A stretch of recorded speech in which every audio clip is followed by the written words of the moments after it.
நண்பர்களே வணக்கம். மாசி மகம்.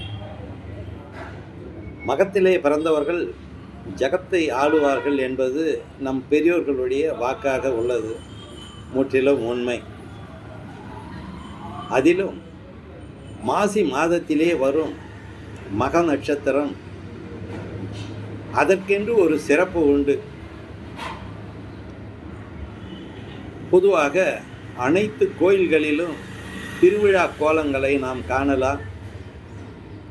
மாசி மகத்தன்று புனித நீர் ஆடுவதும் புண்ணிய யாத்திரை செல்வதும் கோயில்களை தரிசிப்பதும் நம் பாவங்களை போக்கும் என்று நம் மூதாதையர் கூறியுள்ளனர். ஒருவர் தன் வாழ்நாளில் சேர்த்து கொண்ட பாவங்கள் எல்லாவற்றையும் முறையாக நாம் போக்க இந்த மகம், இந்த மாசி மகத்திலே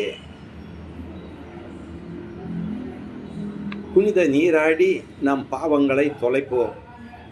பொதுவாக கும்பகோணத்திலே உள்ள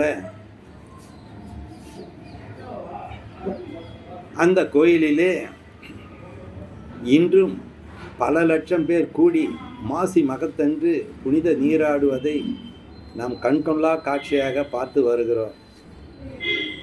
நம்முடைய பாவங்கள் அனைத்தும் தீரக்கூடிய இடம் அந்த இடம்.